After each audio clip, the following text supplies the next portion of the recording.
much for offering some time. We're at the sharp end of the wedge with the kata now, aren't we? And these are the last 12 athletes. Only 6 will be making their way to the World Individual Championships in Cairo. The other 2 places outstanding are for the universality places, positions that will make it truly a global event. 24 have already got themselves in a pre-qualification position. Yeah, it's a new system now. We're getting this for the first time to qualify for the World Championship. So I think we're going to see a lot of emotions today in the qualified athletes, you know. And all these bouts are head-to-head, aren't they? So only the winner goes to the World Championships of these remaining qualification bouts. Now, you've been in this position goodness knows how many times, Antonio. Just to give people who are watching a feeling of the preparation you put in to get ready for this. Yes, it's, as an athlete you have, of course, a lot of pressure when you prepare for a tournament like this and for a challenge like this, you know, and before, you know, to go to a World Championship, it was, you know, you just go there representing your country. Now you have to qualify, so these athletes are against a lot of pressure, because this match decides if they go or not to represent their country in the World Championship. So there's a lot of hours, a lot of preparations, but I think the main thing is the mentality, you know, and the psychological preparation. Exactly. I think that's one of the key points when you come to this point. And it's that amazing strength that you have to maintain that concentration and focus. On the mat, it's a bit different to Kumite, of course. On the mat, they're on their own, aren't they? And you're on your own when you're competing. How do you blank out all of the surrounding noises that you hear? It's a mental preparation, I think, because for me it was a lot of visualization, you know, and going through the kata many times, imagine the place, the performance. So being there when you're doing the kata, being like in the zone, no? How the other says, yes, like exactly. everything blacks out, you know, and it's just you there performing. Because like in Kumite sometimes you have a little bit more of license to have a bad start, yes, and then recover. But in kata it's like a small mistake, a loss of balance, you know, can very costly. Yeah, so very costly. You have to be very, very focused on what you're doing. Yeah. And there are 3 mats being having the athletes on all 3. In a final, normally it's just the one, just yes, you and your opponent. This must add a little bit of extra pressure, because they have the other 2 mats going ahead. Ah, there we are. There's the. So we have the big first cry of cheer. And the winner on tatami number 1 is Castillo of Mexico. Mexico, yeah. So she's qualified for the World Championships. I do feel for the loser in this qualification bout, because they've won nothing now. Yes. There's no medals for this, is there? Yes. There's the pride to know that you got through to the last 12. That's, yeah, and I mean, now that the system changed and you know, we have these qualifying steps for the World Championship, I think it's important to recognize that this tournament is as a part of the World Championship. You know, it's just making it to that final round is I think it's an important accomplishment. It's hard for the athlete, because, you know, it's like you say, you don't get a medal, you don't get the position, but you got the chance to participate in the World Championship. This is a qualifying phase, but I will take it as a participation in the World Championship. Exactly. So we can confirm now that On Tatami 2, Manka Chiara 40.2, but the winner is going to the World Championships, Gabriel Henrique of Brazil.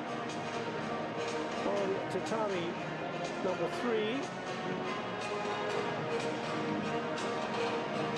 we have the winner go through.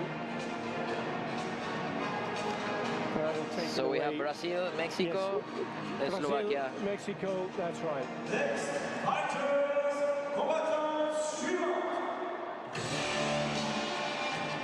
Tatami from Iran.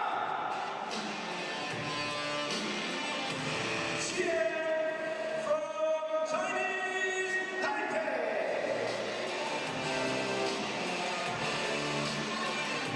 The athletes being presented on Tatami number 1.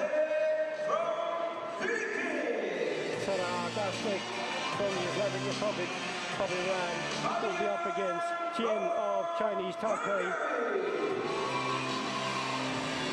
Forte of Philippines against Fabian from Hungary on Tatami 2. Tatami 3, Senu from Greece. Senu of Greece on Tatami 3 along with Leon from Singapore.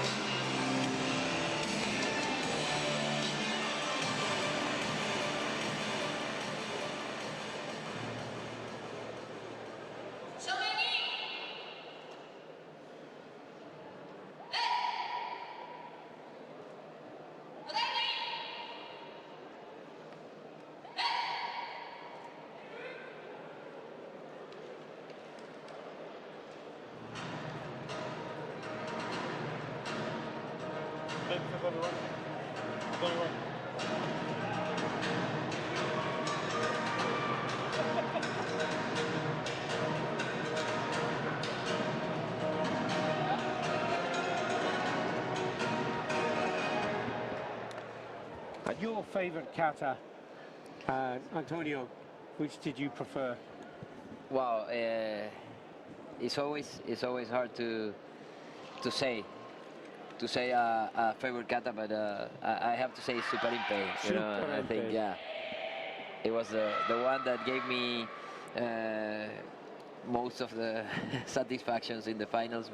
But yeah, I apart from that, I really like Nipaipo or Kurumfa. I think those are two katas that maybe you don't. Kurumfa maybe now has more of a, you know, people is performing it, but I think those are two really great katas, and for me they were also on the list of the favorites. Yes, absolutely. So we have on Tatami number 1, we have Sadeh Dastek of the Islamic Republic of Iran. She's performing the kata Pakuren. She's up against the Chinese Taipei, Xian Hui Sen, who is performing Ohan Dai.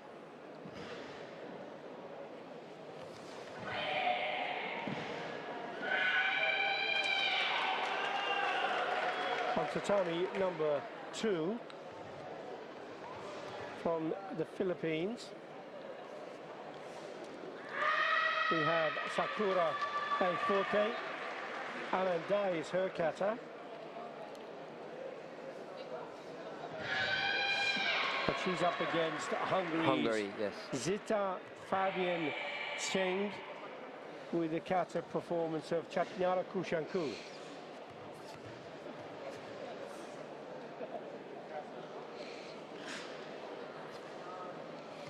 So we can see there's a dominance here of Asian countries in this bout, you know. Of course, Japan's already qualified for the World Championships. Yeah. If anybody was wondering where Japan are, they're home and dry. Yes.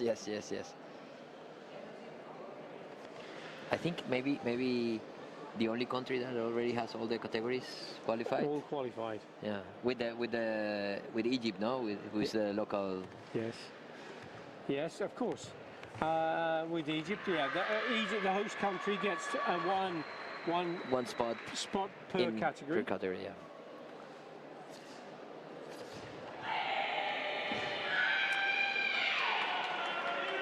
I know this is the qualification tournament, but there's some fabulous athletes already qualified. Lau Mu, Grace, Hong Kong, China. Yeah. Onomahu. Yes. Just Diona Frio. The list goes on, doesn't it? 24 superb athletes.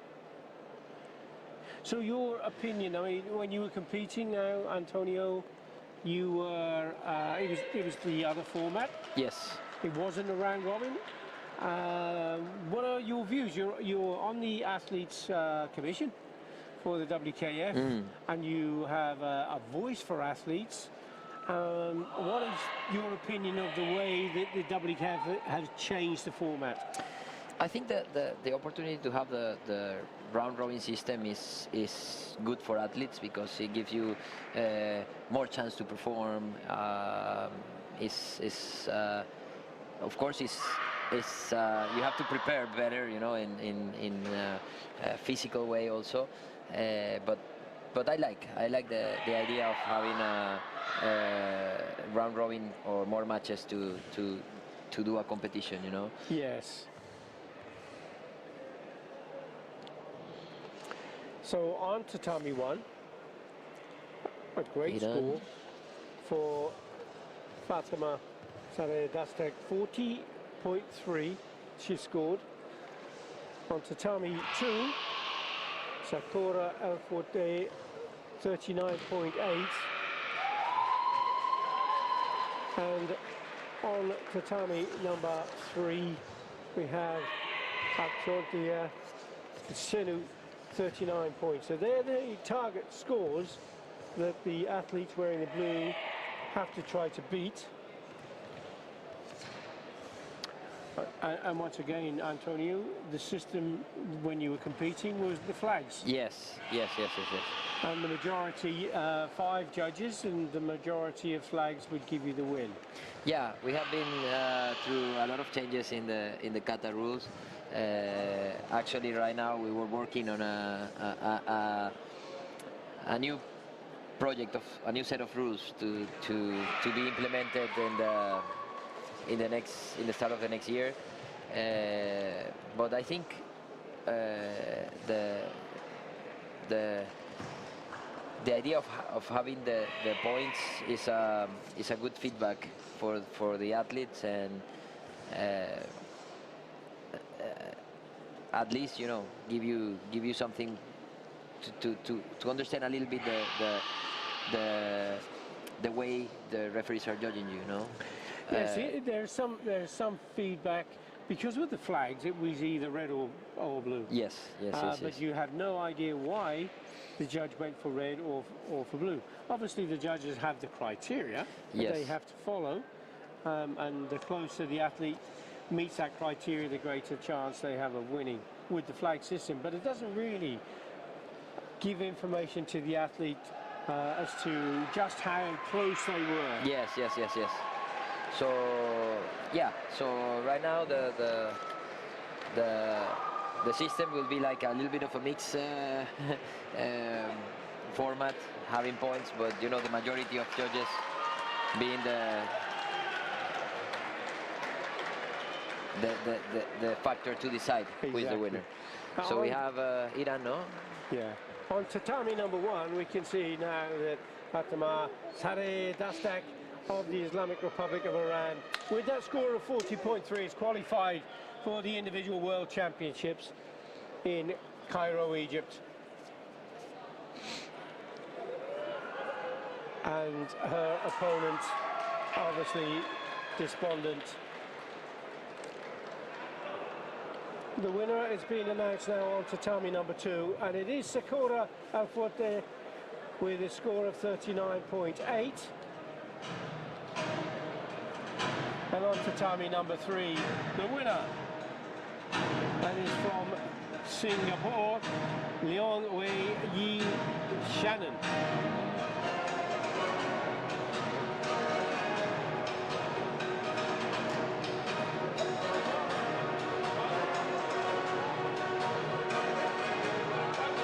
So we have the 6 athletes qualified, no, for the female. Yep, all 6 now have qualified.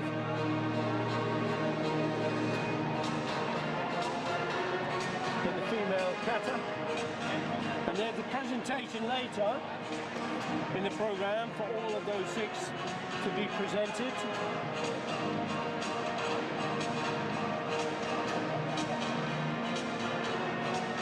And they will be joined by 2 universality places. Exactly.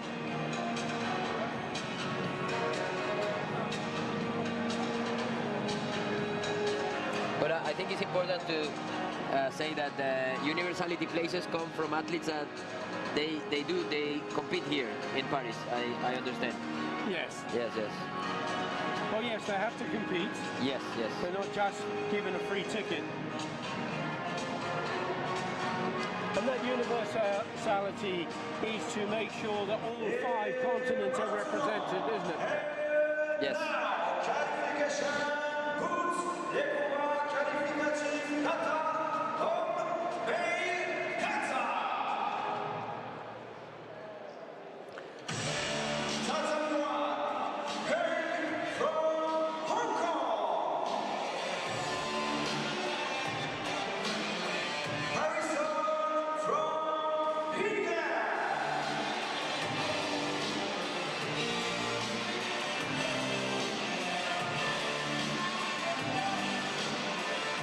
Tatami 2, Claire from France.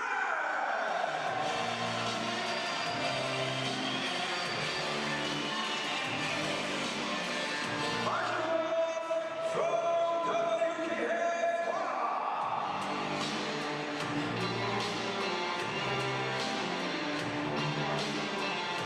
Tatami 3, Shiti from Ireland.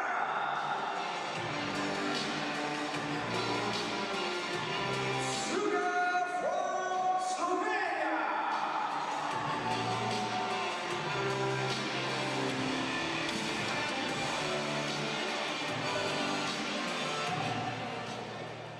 So just to recap, the 6 athletes in the male kata elimination phase on tatami number 1, Han of Hong Kong, China. From England, Harrison will be wearing the blue colours. On tatami 2, Clems of France in red. Bakirov will be wearing the blue. Sidzi of the Islamic Republic of Iran wearing the red colours, and Sluga of Slovenia in blue.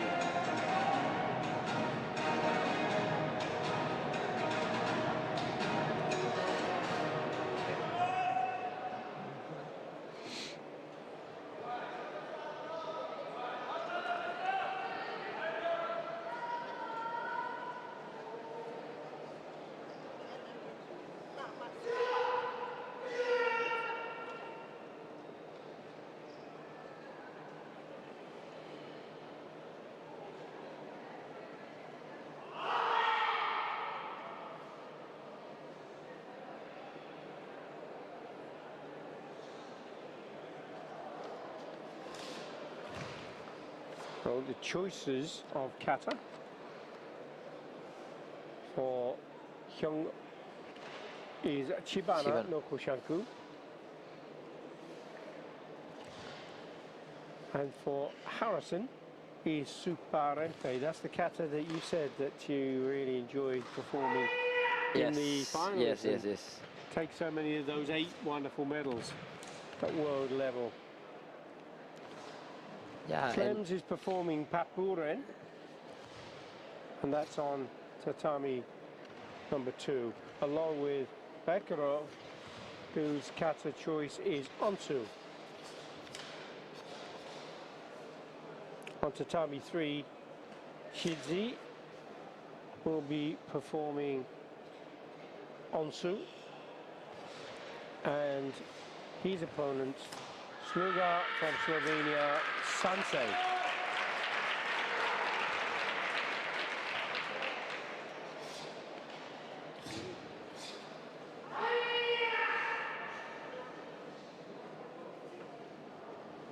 I think this is also a good opportunity for young athletes that the ones are competing here. As we know, we already had 24 qualified. That maybe between those 24, you already have the top of the ranking. Yes. So this is a good opportunity for them to have this exposure, this platform, and Well, some would see this. Many of them may see this as their world championship. Because, yes.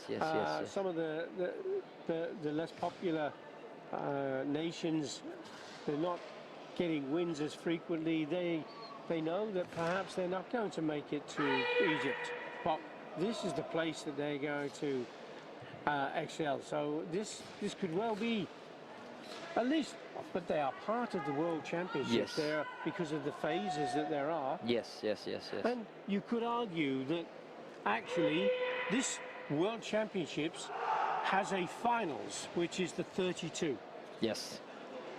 And we see that in other sports, football in particular, don't we? Countries all around the world producing fantastic teams, but it's only the top 32 that contest the world title. And that's the same thing for karate now.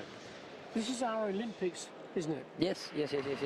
So I think that's why we want to see a lot of emotions today in the athletes, because just making this qualification, getting that spot, getting that ticket to Cairo, is kind of the feeling of, almost like winning a medal in a world championship. Of course it is. It's like,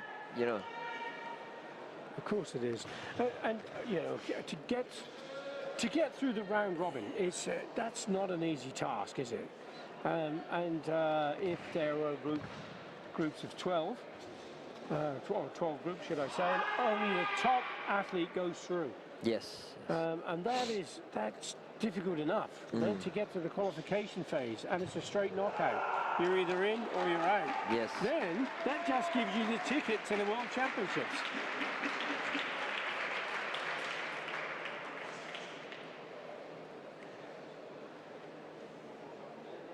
So on tatami number 3, you can see here, she's from Islamic Republic of Iran, scored 38.7. Tatami number 1, Hong of Hong Kong, China, 40 points. Clems of France, 40.5 on tatami 2. So they're the 3 tatamis. Nobody on the 4th area.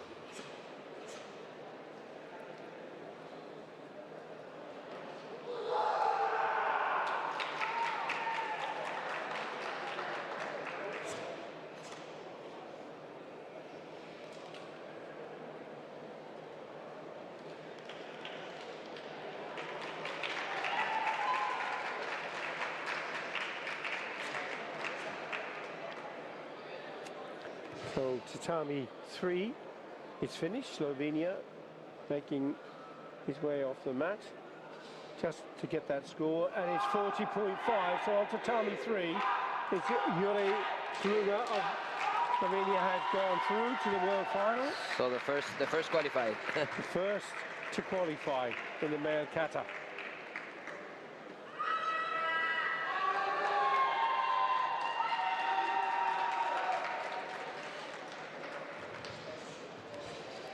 Tatamis 1 and 2 still in operation. We have Harrison on tatami number 1 and Bakarov on tatami number 2.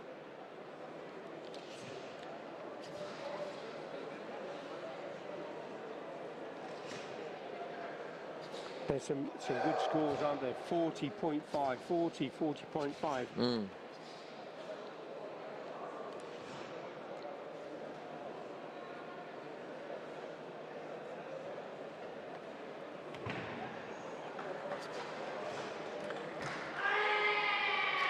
A very good jump from Bekarov on Tatami 2.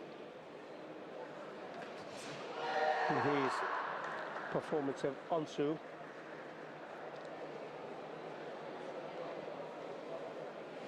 Superempe, one of the longer katas on Tatami 1, isn't it? Yes, yes, yes. It's a long kata with a lot of rhythm change. I think it's risky kata, because if you don't manage well the rhythms, it can be boring for the referees, you know. And so you have to know how to play it. Yes. And that speed of technique and the transitions, very important. Yes, yes, yes, yes. So France is the winner in the Tatami 2. Yeah, the cheer you heard was for Thomas Clems from France, who won 40.5 his score against Bekarov's 40.4. Oh, very, very close. Very, 0.1. Wow. No, 0.01. Yes. Very, very tight. But that demonstrates it's about the margins at this level, isn't it, Antonio? Yes, yes, yes. We have a. So we have a result on Tatami 1, the winner. Hong Kong. From Hong Kong, China. Hong Ho Wei Howard with a score of 40. James Harrison scoring 38.8.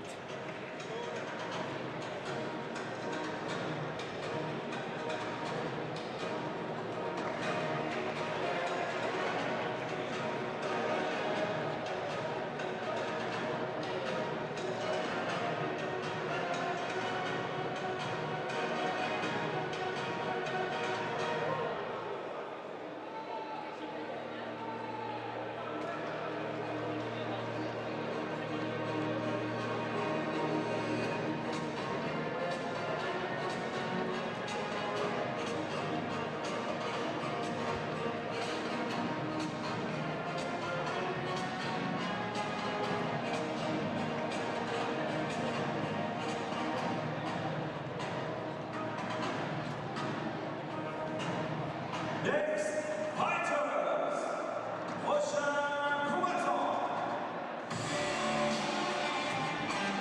Take over it.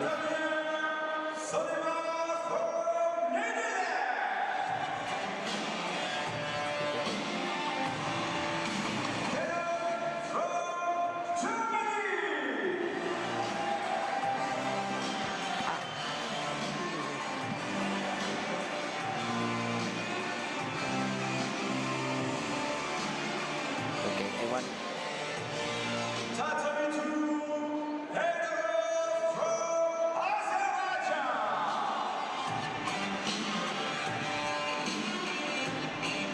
Kovacic from Poland.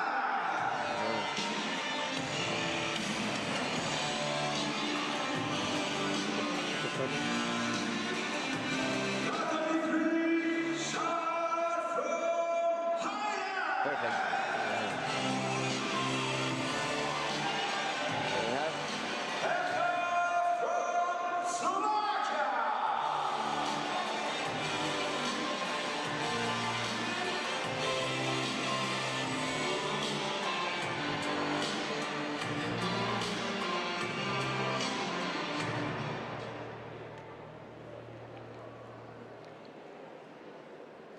Chauvigny. Frank. Odegaidi. Frank. So here we are now ready for the second group of 6 athletes. Tatami number 1, Sonema of the Netherlands up against Poland of Germany.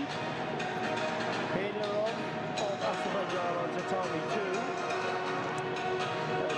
He's up against Poland's Kovacic.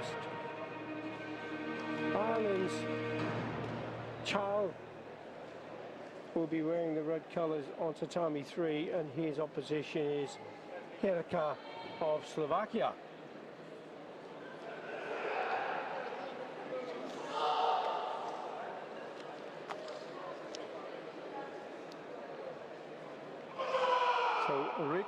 So Nema on tatami 1, he's chosen the kata ansu. And his opposition, Morris Telok of Germany, has chosen the kata suprempe.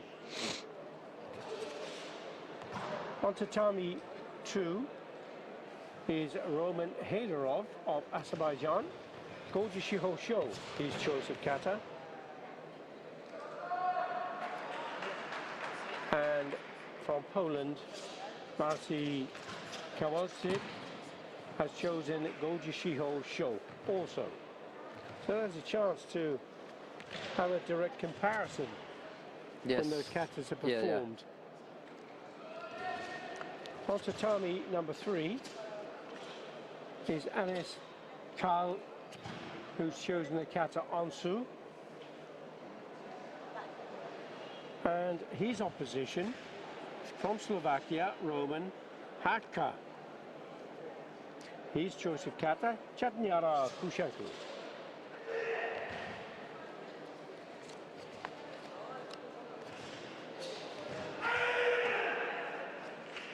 Yeah, I think Roman was a silver medalist in the Venice in the under 21 World Championship.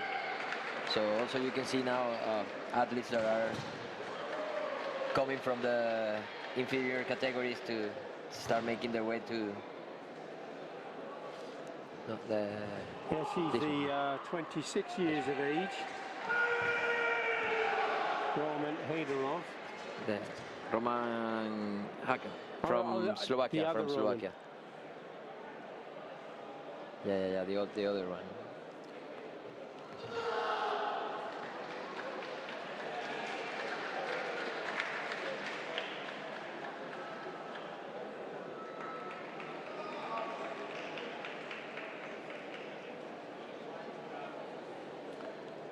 Yeah, that Roman Petra, Slovakia, 21 years of age, young athlete in kata. There's a long career, isn't there?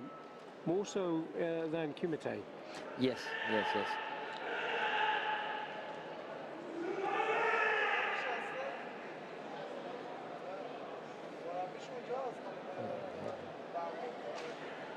And he was a silver medal, as you say, in the Under 21 World Championships last year in Venice. In Venice, yeah. He's successful in the youth leagues as well.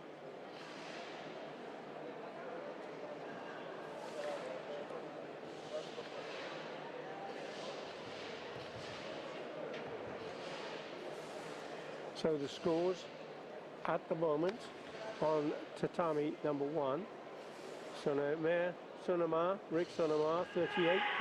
On tatami number 2, Roman Haydarov, 40.1. And on tatami number 3, Anis Charles of Ireland, 37.8.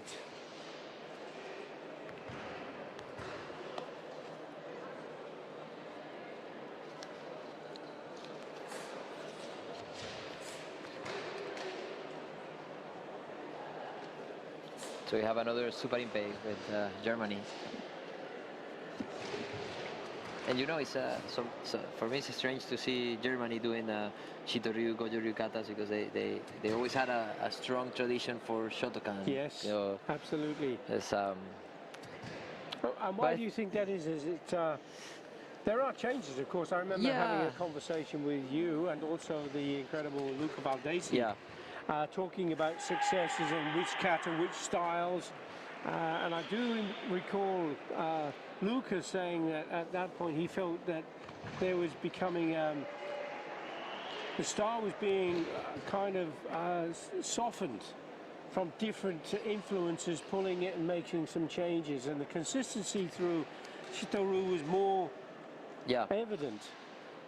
I think and I think you can see now athletes that are like shifting sometimes between styles, and that has advantage and disadvantage, you know, as everything. But I prefer when you are like more consistent with one style, or like styles that had similar approach. But But it's good that maybe if you could see some positive point is that, you know, it's opening also the thinking of the athletes to understand different styles. Yes. And I think that's always going to be a good thing. Yes, yeah, absolutely. But the history of kata in particular comes from China. Yes, yes, yes, yes. And then was brought across by trades and alike, and Kushanku and others to the island of Okinawa, and then from Shirate, Nahate and Tamarate Yes. evolved and made its way into mainland Japan. But you still see the essence, and particularly in some styles, those rounded fluid movements that you find in White Crane Kung Fu. Yes, And the yes, influence that came through. yes, yes. You still can see that influence, and I mean, of course, in competition you have the evolution of the sport, and you see a lot of athleticism and speed, power. Yes. But it's important that, you know, to in some way preserve the essence, the tradition, with that new input of the sport. Yeah. So the we have Azerbaijan and Slovakia qualified. Azerbaijan with 40.1, defeating Poland 39.5. That's on tatami 2. On tatami 3, 40.5. Slovakia, Roman Herkat defeated Enes Chal of Ireland with that performance of Chatnyala Kushaku. And on tatami number 1, there was the performance from Morris Telok of Germany, 40.1 against 38.7 from Rick Sonema.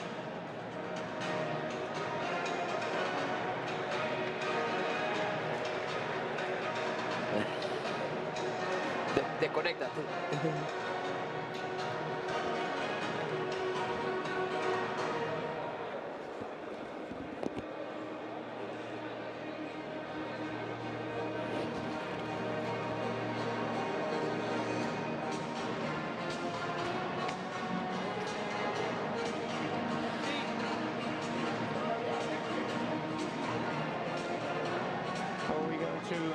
To leave you for a few moments. I'd just like to say a huge thank you to Antonio Diaz. What an absolute privilege it is to work thank with you, you thank you, again. Billy. Always a pleasure to be here, and you know, it's and watching the competition from first row. Best seat in the house, isn't it? Yeah. and sharing it with you is always an amazing experience. Thank you. Thank you, my friend. So we'll come back to you shortly. As you can see, the mats are being changed over for Kumite.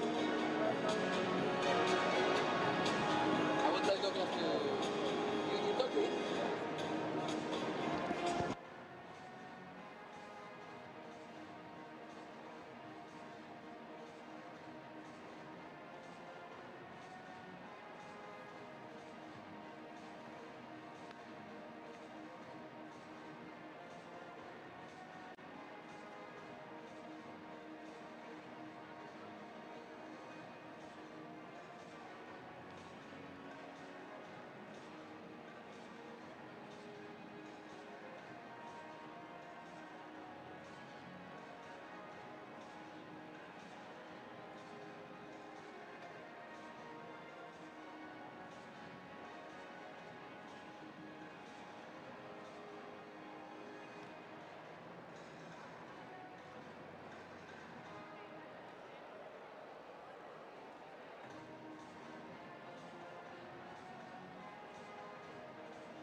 there you have the 6 athletes who've gone through to the individual world championships in Cairo, Egypt.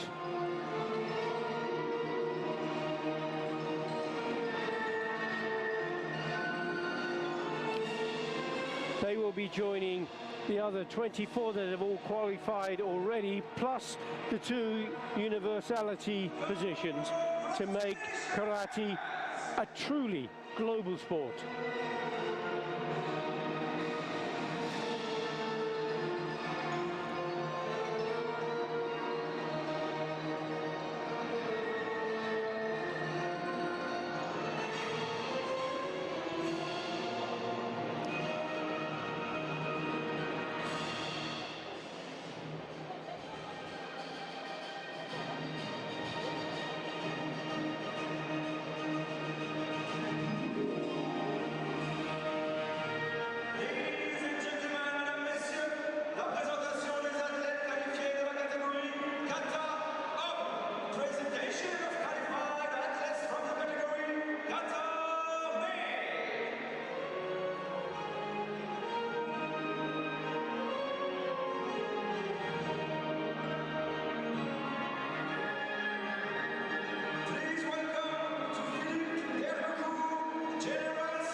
We have Kun from Hong Kong winning with that performance of Chibana no Kushanku. Thank you.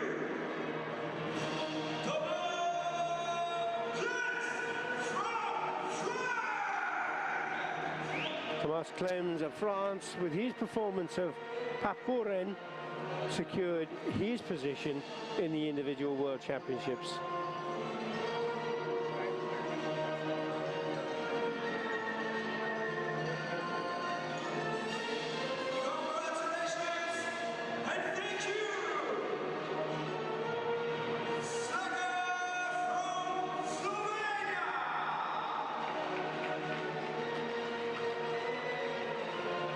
Sluga of Slovenia with the kata sansei.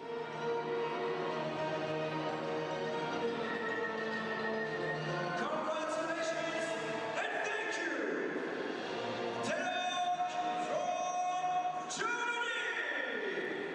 Teluk from Germany. Suprempe was the kata that got his ticket to Cairo.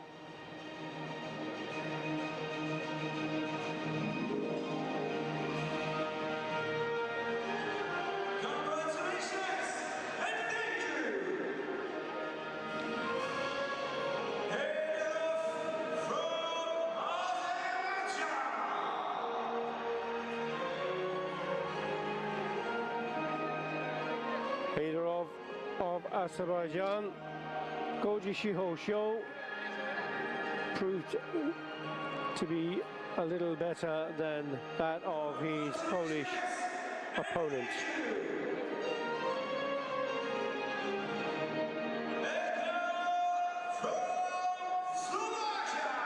Erka of Slovakia, Chatniara Kushanku was his kata.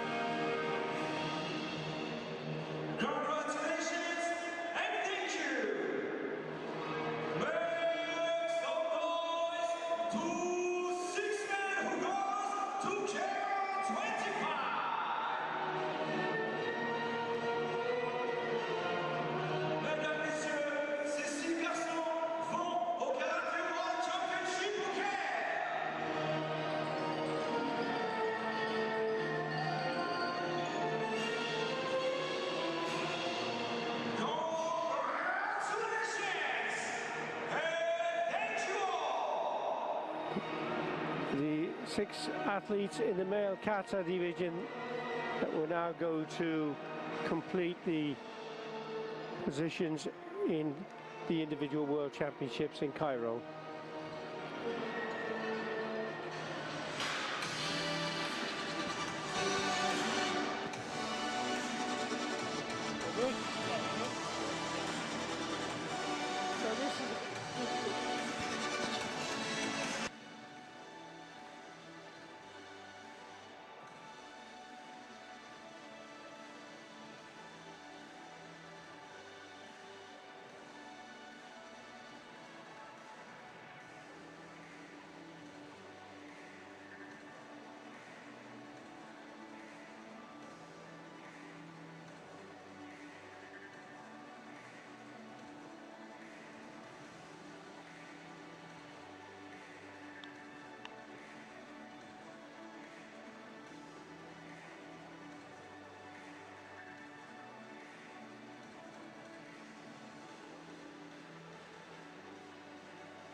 Music.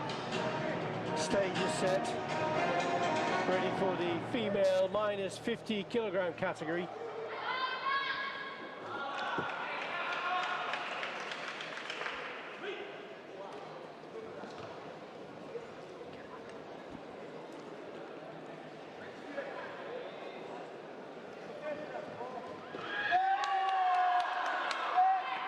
Okay, as we get into the matches, our next guest commentator is an athlete that really doesn't take much need for an introduction. Three-time world champion, Douglas Bruce.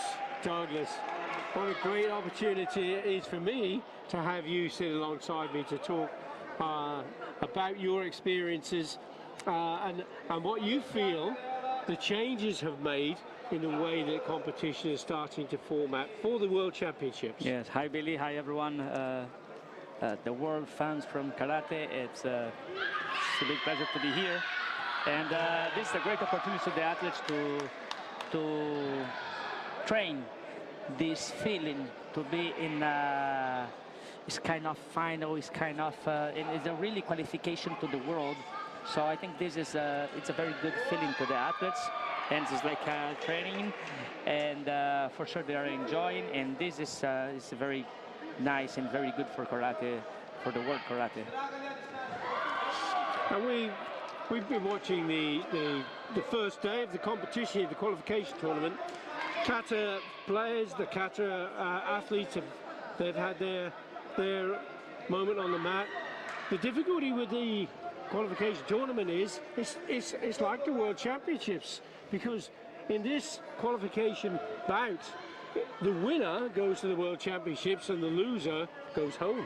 Yeah, I mean, it's not easy, and of course, we don't have here maybe the top 7 or top 8 athletes by standing, plus the athletes from the continents, but you can see here very, very good athletes, and you see the level, and of course, this is, as I tell you in the beginner, this is a training for the World Championship. And of course the one qualification tournament to the world. So this feeling, it's amazing, and for sure the athletes here can feel a little bit how it will be to go to the Egypt and be maybe in the final, or maybe to get medal. We've seen it happen. We've seen it happen. I recall the Olympics in the Kingdom of Saudi Arabia with their fantastic fighter who came up through the junior ranks, only to get himself onto the winning podium at the qualification tournament, and then into the heavyweight final against Ganzadeh. Yes. So this is of course, we're talking about Tarek Hamdi. Yeah, but unbelievable fighter. Yeah, this is something. I mean, it's you see, especially in this tournament, you can see a lot of young athletes here performing very well, and for sure this athlete has great possibility to take a medal in the world, not only here in the qualification tournament, but qualify to the world and get some world medal in Egypt this year. And we have 3 tatamis operating at the same time, and if you're watching tatami 1, for example, Catarina Rodrigues of Portugal, she's drawing at the moment with her opponent from Kazakhstan, Ayrim Terasinebakova. They both have 1 point each. There's no century advantage given in that bout at the moment. But in tatami number 2, that's a bout between Poland and Spain. Zuzana Benasiak has the 3 points, but her opponent from Spain, Betama Seruk Jebari, has 4 points. He also has the century advantage.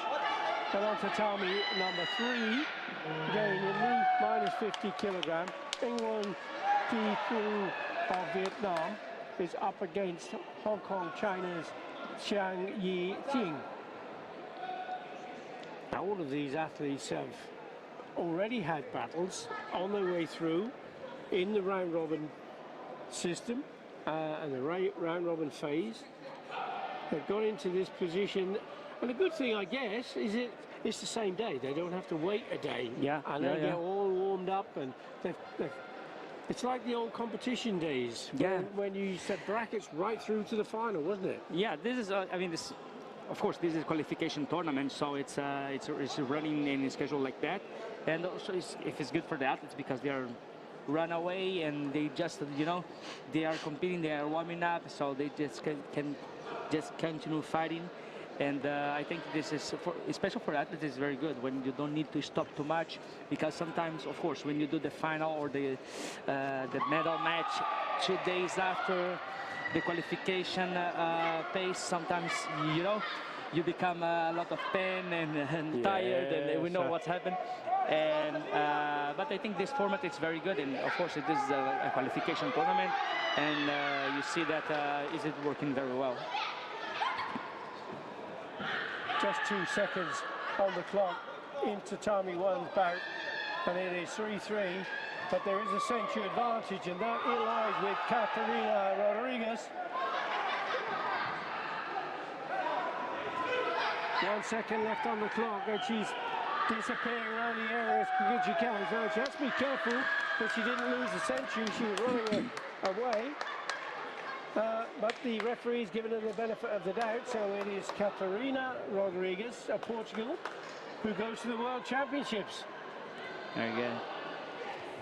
On tatami number 2.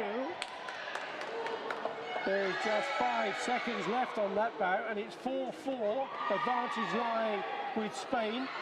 Poland desperately trying to get back in. There's a video review request called for from the coach of Zuzana Benasiek of Poland. Now this is a crucial call, isn't it, Douglas? When you have such a close match, 4-4, it's all down to this. Sense use with your opponent. Yeah, it's not. The coach has got to go for it, hasn't he? I mean, it's in this type of situation, it's not easy even for for athletes, for coaches, and we'll see what will be the decision as well. And yes, athletes should to sometimes to try to find a way to try to avoid this type of situation because it's very complicated. So with just there's no time left on the clock, so it was literally within the last second. If the technique was before time, it can score. If it was on time, it can score. If it's after time, and that's the decision the referee is now given we have the decision, on yes. that tatami. And now this is a knockout stage, and it's going to be a Hante decision to determine who goes to the World Championships. Douglas, how dramatic. My God. And it is 2-2. So the referee has to decide. 2-2, what drama, on court 2. No. And the win has gone to Spain's Betama Sergio.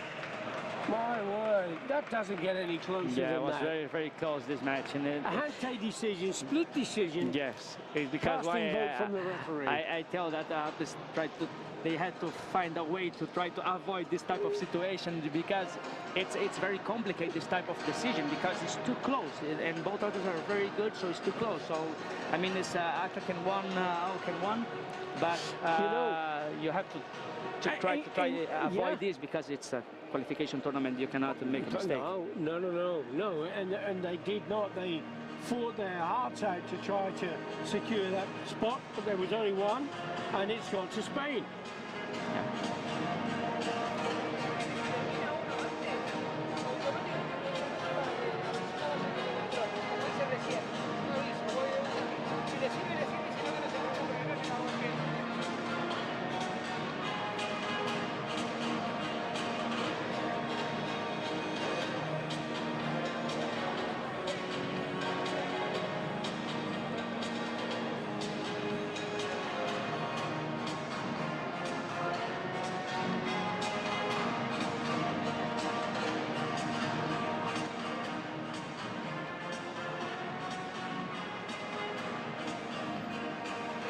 Next fighters, prochain combattant.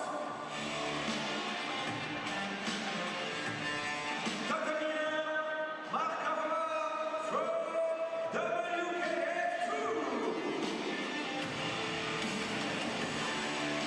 Papa from Greece.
So, Douglas, you know, as a competitor, an athlete, what does the future hold for you?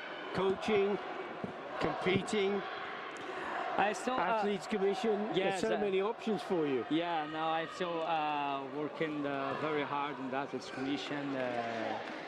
As you know, we are part of one commission that it's very strong and work a lot for athletes, and I'm trying to focus on that. Also, I'm part of the rules committee rules commission, so we are trying to. I'm trying to focus on that side and try to give him back to karate in terms of helping other athletes try to make our sport much more fair. I know it's already very fair, our sport, but trying to find a way to help the athletes and also support our sport, because our sport deserves the best. Yes. Our sport deserves the best.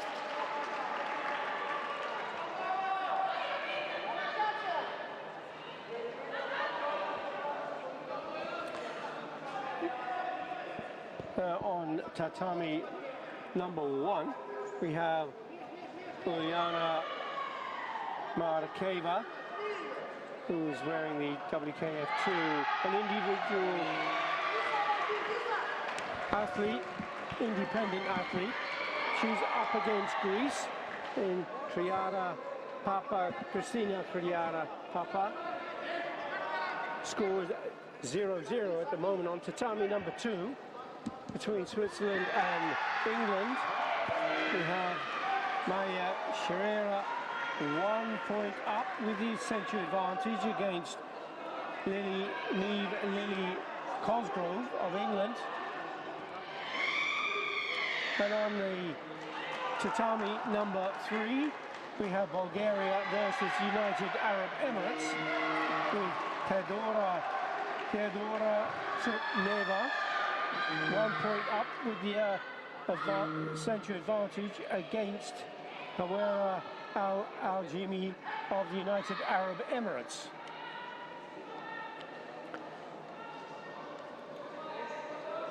And as the times are on tatami number 1, is 1 minute 25 seconds. On tatami number 2, that match is now moving into its last 2 minutes. And on tatami number 3, 1 minute 40 seconds. I guess, Douglas, when you're winning, time goes very slow. When you're losing, Yes. it's going far too quickly. Yes, this is the this is one very fun situation. When we're leading the match, the time is took too much time to over, and when they're losing, time goes too fast. Of course, if you are leading, it's much more comfortable to dealing with the time than to dealing with your opponent. Of course. But at this level, you have to be calm, and you have to know how to manage the timing, how to manage the result. And this is I can see here very new face and young face, especially in this division. And of course, there are so many athletes here that are very young. They will get this experience. There are some athletes that are already very experienced, but you see new face here, and for sure, with the time, they will get this experience to understand and to know how to lead and how to deal with this type of situation that is normal in the match. When you're winning, the times go very slow, and when you're losing, time go very, very fast.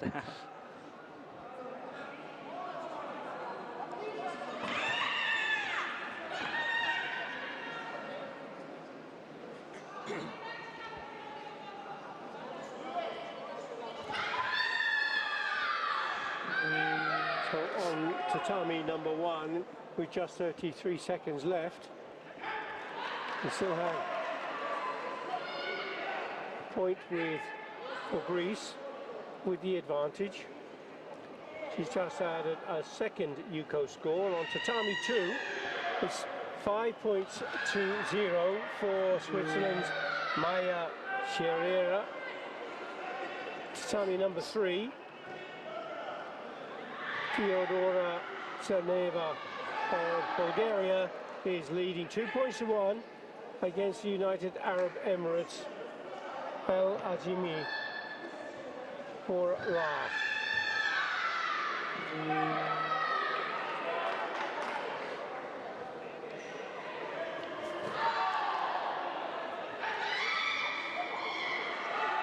Minus 50 kilogram category, very fast fighters, aren't they? Yes. Yeah, the lightweight division, the minus 50 is the first division that we have in the female division, and also it's not easy to judge because it's too fast. It's too fast. Yeah, so quickly. Yeah, it's too fast.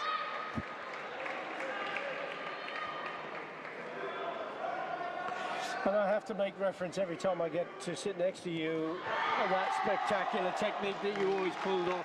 My goodness me. 1 second left on the clock.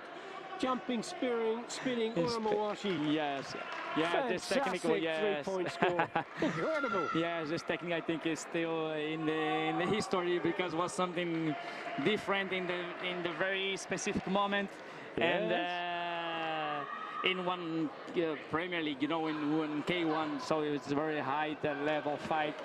And people until today they ask me about that kick, and it's very nice because it's like my identity, my mark, and I am very happy to have done this type of technique. But and I know that this inspire many other athletes to try to do different techniques and spectacular techniques, and this is our sport. Karate is very nice for this because you can do some like single punch or simple punch and kicks, but you can also do some very spectacular kicks or techniques. Yeah, absolutely. But is there? It just happens in the moment, doesn't it? It's just something that you just pulls it off. But no, but you know, Billy, I was during the warming up. In a warming up area, I was warming up and I was focused and different techniques. And for a moment, I stopped during my warming up and I start to thinking about those techniques, and I start to imagining that technique and how it will be great if I can apply. And I was focused also during the match. Before to do this technique, I was thinking, okay, I have to prepare very good my mechanic. And I remember this is looking funny because I was in the few seconds I was remember my trainings. And I was, okay, I cannot jump to backside. I had to jump up because I know if I jump to the backward position, I will not hit my opponent. So I started thinking about this. I did in the warming up, and I started thinking about this in the 2 seconds before to apply the technique. But not just, the technique was not just spectacular. You were on the edge of the tatami, right in the corner. You had nowhere to go but up. Exactly. So and I had some seconds to expand, so I don't want to go direct to the jogai and say this is a perfect timing, this is a perfect moment. And sometimes this is the difference between one good technique and one spectacular technique. So I was a risk because I was leading 1-0, but 1-0 is sometimes it's not too much. And but I was very motivated. I have to apply, and I was taking the risk, but I was training a lot at kick, and it's become like a trademark and something nice. So I'm very proud and very happy that people. And if viewers haven't seen this, you can find this on YouTube, and there's someone's edited it, and they're playing it over and over again. So you're up and spinning around. Yes, yeah. It's incredible. So that completes the female Kumite minus 50 kilogram category, and the athletes have completed the qualification tournament.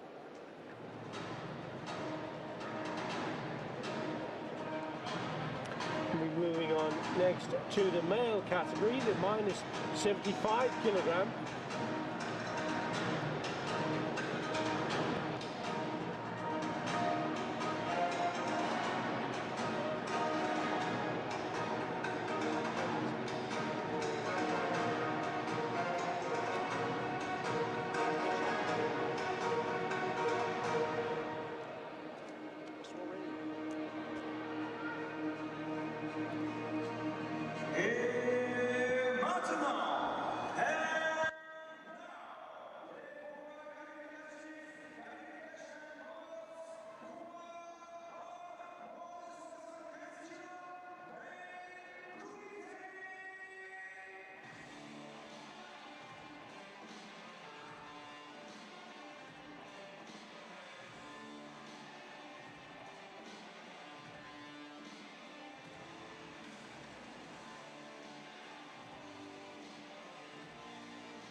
So the male minus 75 kilogram category. 3 tatamis in operation, tatamis 1, 2 and 3. And on tatami number 1 is about between Brazil and Italy. Gabriel Nascimento of Brazil is up against Daniel De Vivo of Italy. On tatami 2, Poland and WKF2 athlete, individual neutral athlete. Lukas Gabański of Poland is up against David Nguyen. Nguyen is competing in the blue colors. And on tatami number 3 is Armenia versus Republic of Korea. Suren Harutyan of Armenia wearing red, and An Gwangmin of the Republic of Korea in blue.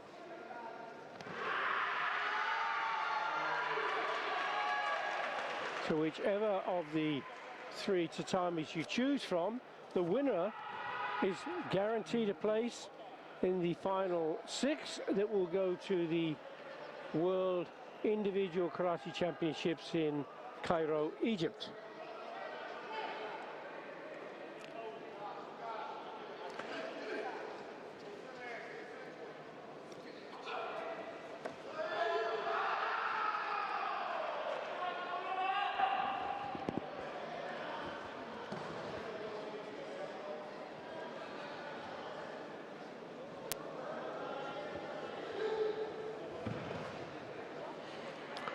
And sitting alongside me, Douglas Bruce, who's no stranger to these incredible mounts of trying to get a win. 3 times world champion. Yeah. I mean, to win a world title is something very special, but to go on and win it again, and then to go on and win it again, Douglas.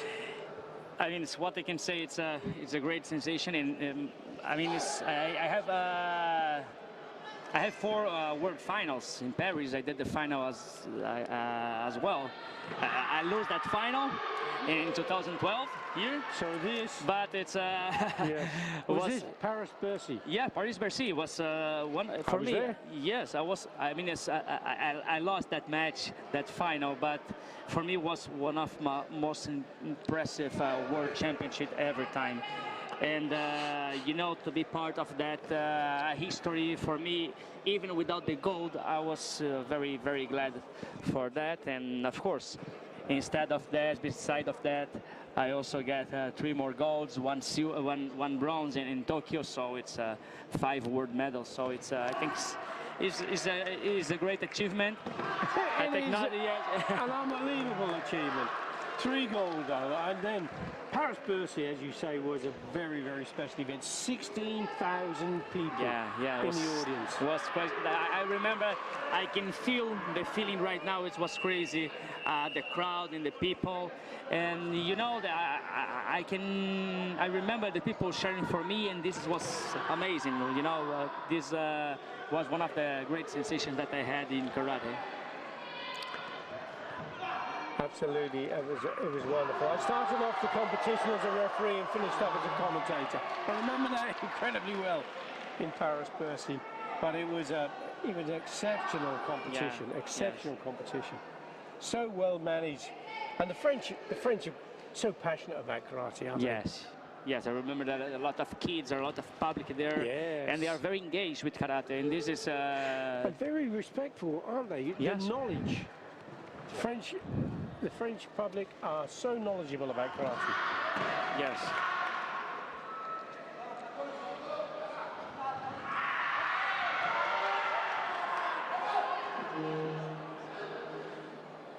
Just a recap on the tatamis. On tatami 1, Brazil versus Italy.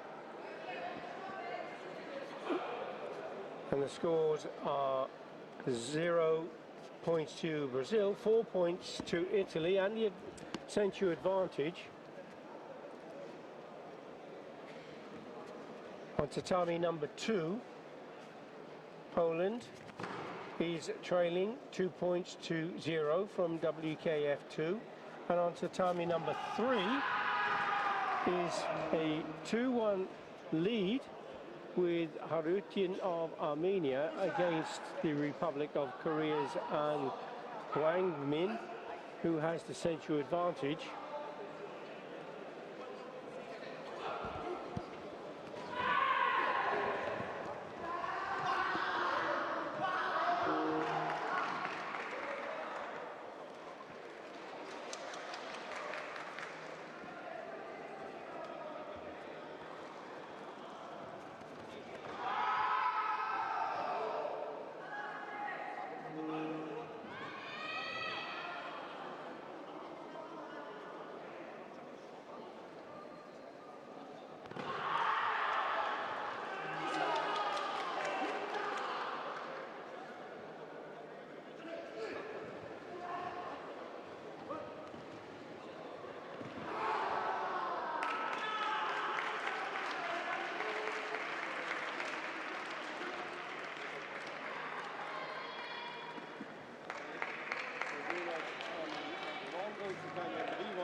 Fought so well. He was up against Bocconi, Yeah. And they drew in their head-to-head 0-0. And then it was going to be who is going to manage to get that win to go through to the elimination phase. And of course it was DeVivo, and now he's got himself into the World Championships. Yeah, was a very tough match against Brazil. The Brazilian guy Gabriel, is a young athlete, but they're doing very well. I mean, he come into the into here. I mean, it's almost there. So this is the part of the game, and we have to learn with that. And now we have to back home, especially for the athletes that couldn't qualify here. You have to back home and start to work it again. This is what karate teaches us. So tatami 1, Daniel DeVivo, 5-0 win against Gabriel Nascimento. Tatami number 2, there's an 8-0 score with the Senchu, and that's gone to David England. And on tatami number 3, the score is currently 7 points to 1, and it looks as though Harutyun is going to get himself another 3 points. 10 points to 1, it finishes. And there's been more than a few 10-0 or 10-1 scores. There have been some really outstanding performances.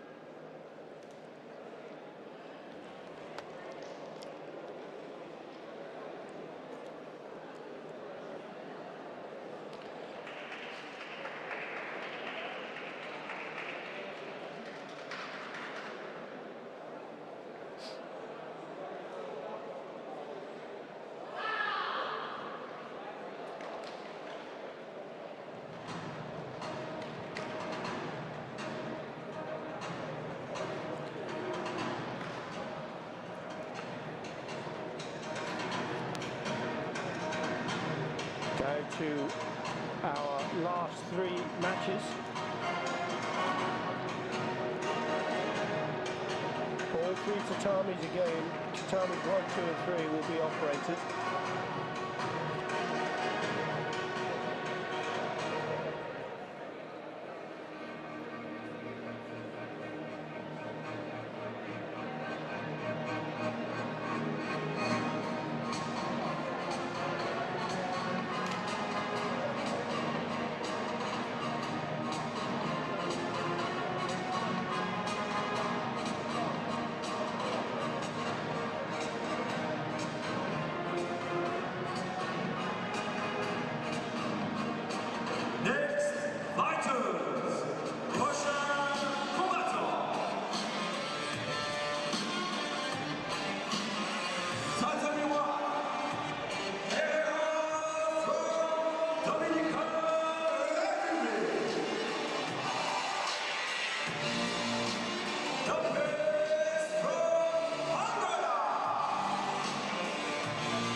somebody.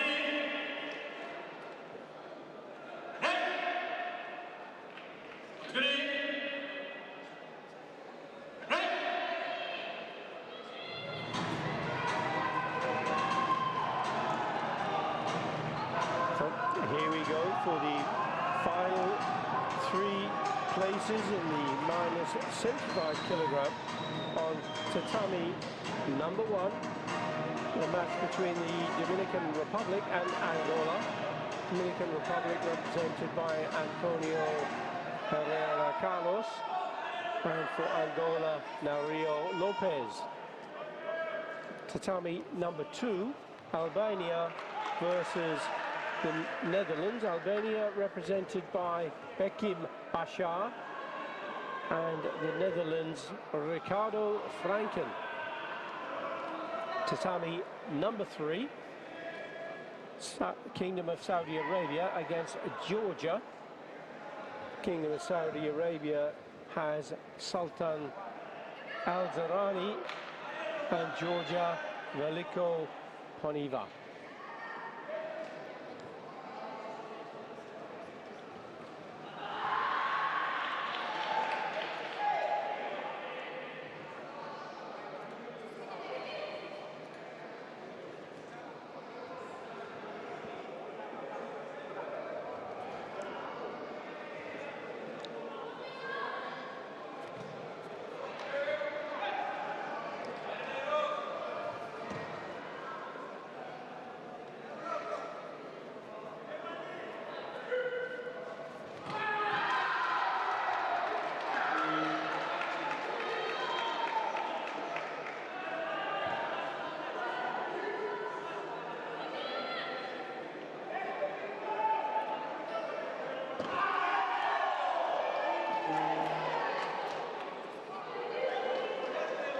So just running through the tatami.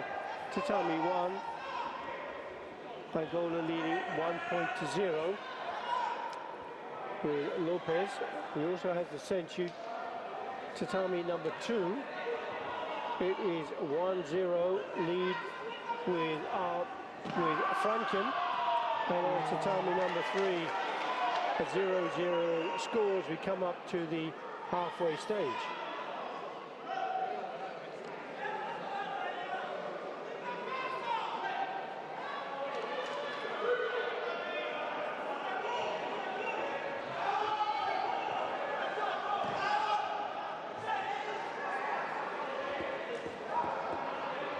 This is a very interesting match against Angola and Dominicana. Tatami number 1. Yes, very interesting match. I think it's the first time that I saw Dominicana against Angola, and this is the difference between this championship, this qualification tournament, because you have the possibility to see different countries fighting against each other, and this is very nice. I mean, Yes, you can see fabulous. different matches.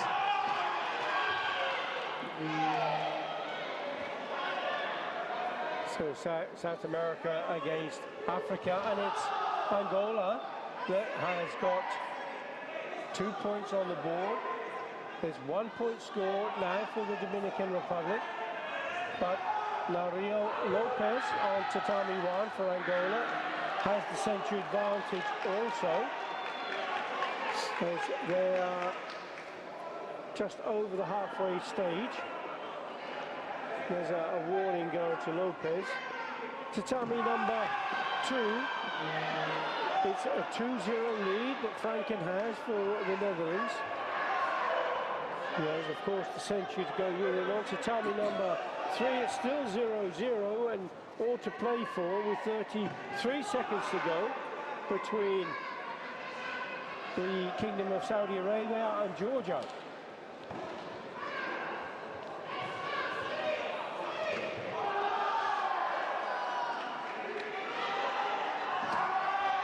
Well, now tatami number 1, it is 2-2. The only difference being the advantage that is held by Angola's Nario Lopez, but it looks as though he's now going to get himself another Yuko score. Another 1 point. Another point into tatami number 3. All 4 judges going for it. 20 seconds still to go in that bout, and it is the Kingdom of Saudi Arabia's Sultan Al-Zarani who has taken that lead. Just 17 seconds left. Pressure now being brought to bear from Poniava of Georgia. As the clock ticks down into the last 10 seconds. Video review requested from the coach of the Georgian fighter, tatami number 3.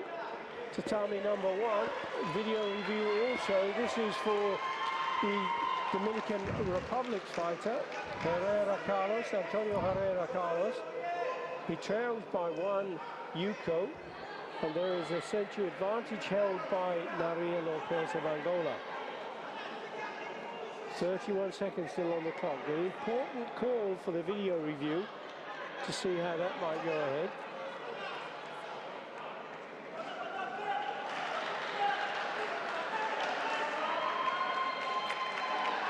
On tatami number 2, the advantage still lays with Franken, Ricardo Franken of the Netherlands.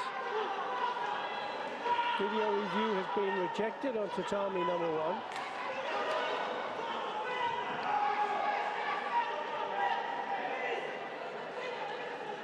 Just 12 seconds on the clock on tatami number 3. Kingdom of Saudi Arabia still leading narrowly, 1-0 against Georgia's Poniava.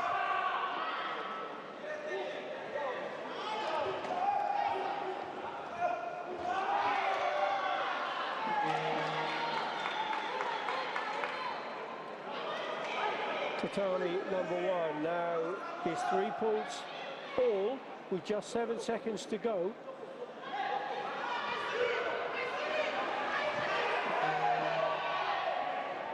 There's that video, there's the century still held by Angola's Leonardo Lopez. Video review request from his coach. 7 seconds in tatami number 3. Kingdom of Saudi Arabia loses to Senchu. Still got 1 point, so we need 1 point from Georgia to level the score.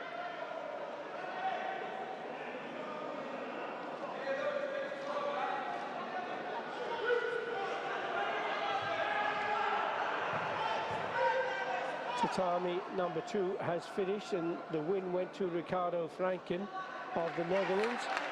He's on his way to Cairo. Video review on tatami 1 rejected. As the clock ticks down on tatami number 1, the win goes to Naro Lopez of Angola. Oh, that's a sensational win, isn't it? This was a very impressive result from Angola to qualify to the World Championship. And you see the level. This means that our sports are in the very high level in all the continents and all the countries. So you can see the very high quality for the athlete from Angola.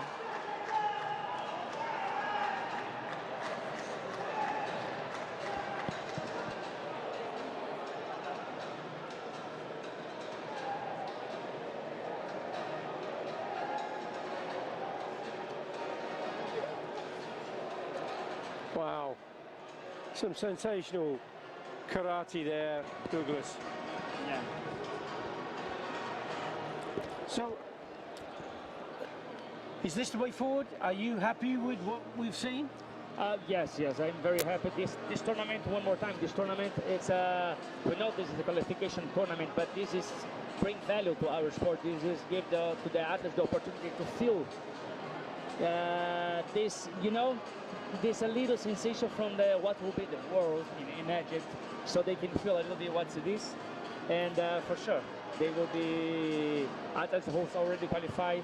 They will be very motivated to go to the world and take one more world medal. And I know what is to have the world medal, and for sure they will fight for this.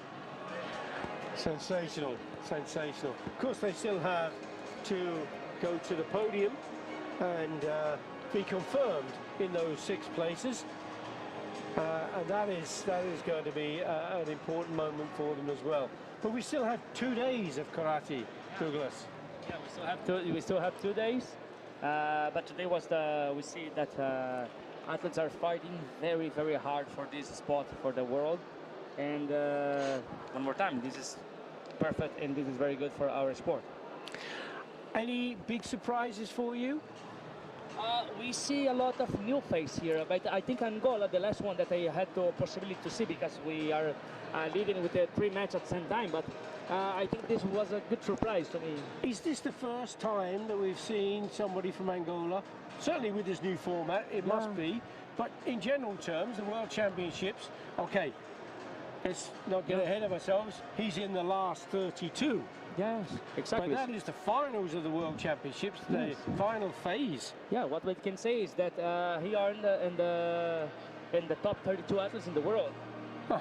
It's like that. Absolutely. I mean, because we had only 32 athletes in the World Championship, maybe 33 because of the universality and maybe 1 or 2 more. But at the end, we are in the top 32 in the world. And this is not easy to be in the top 32 athletes, the best top 32 athletes in the world. And he managed that last few seconds of that bout. He had the century advantage. To be fair, Nario Lopez, we're talking about Tatami 1 here, Dominican Republic, did really well to come back into the match.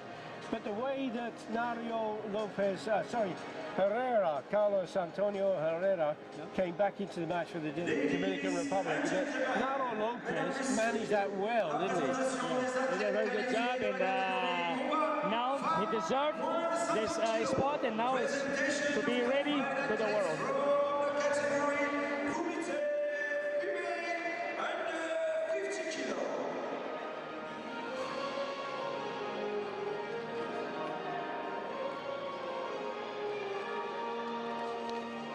Please welcome Peshi Sharif, Vice President of World Karate Federation.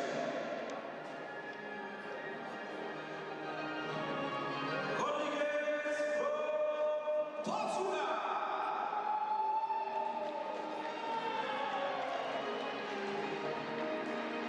Rodriguez of Portugal steps up onto the podium to receive her certificate to the World Championships, defeating Kazakhstan's Kurasena Bekono in the elimination qualification bout.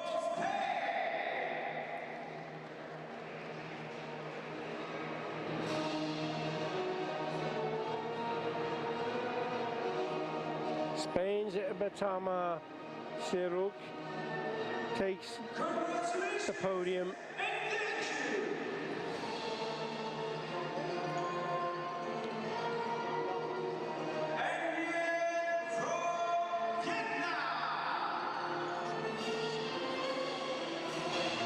So as the athletes are making their way onto the podium, I just want to say a massive thank you, Douglas Bruce. Thank you, for your Billy. time and your patience and the knowledge that you're willing to share. I know you've got to rush off now because you're such a busy guy. But thank you very much, Ian, and please take care. Thank you so much, and it was a big pleasure to be here with you, as always, and to watch this great spectacle that was this kind of finals and qualification base for the World Championship in Egypt in the next 2 months. Fantastic. Thank you so much.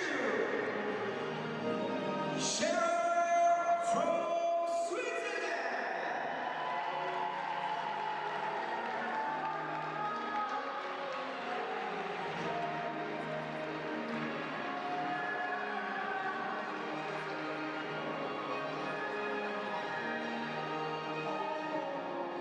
Congratulations and thank you.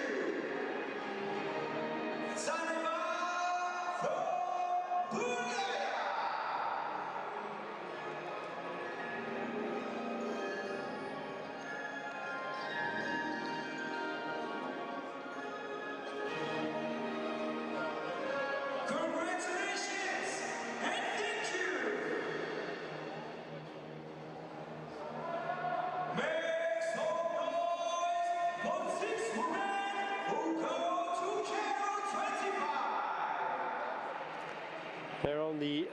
last step on the road to Cairo.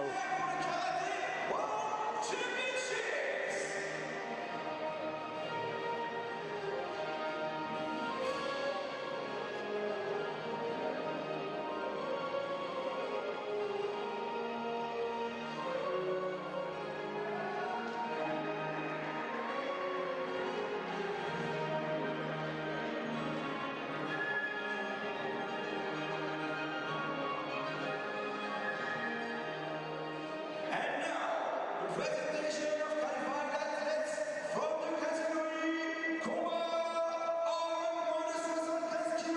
Kumite, main under 75 kilos.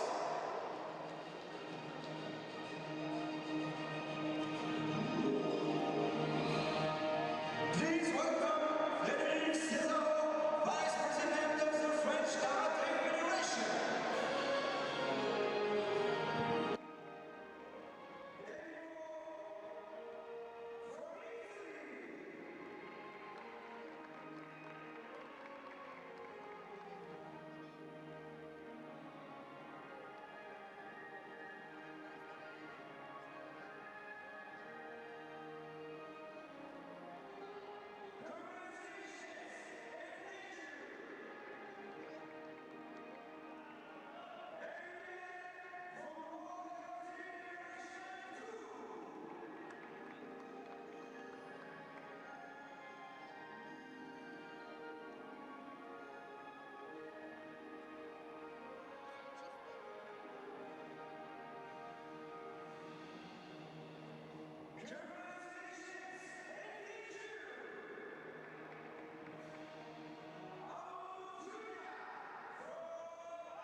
And that completes the final 6 athletes in the minus 75 kilogram.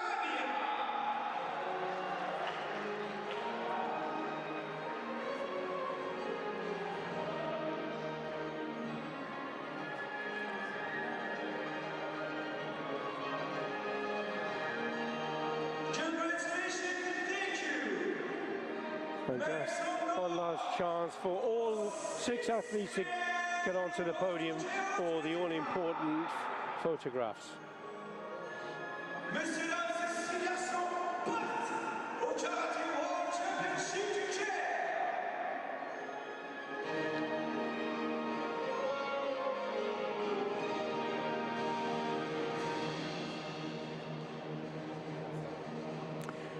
Well, we've come to the end of day 1 of a fantastic karate tournament, the World Individual Qualification Tournament for the World Championships.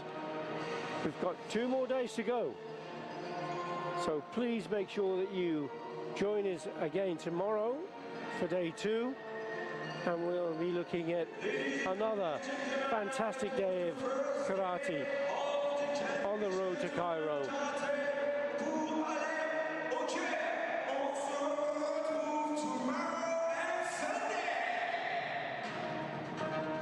So, from me, Billy Brennan, thank you very much indeed for watching. Until tomorrow, goodbye.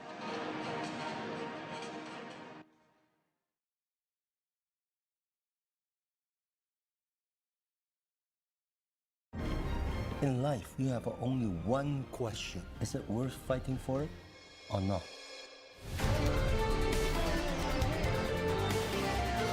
Let's make a Karate Kid. When you understand that, you'll be ready.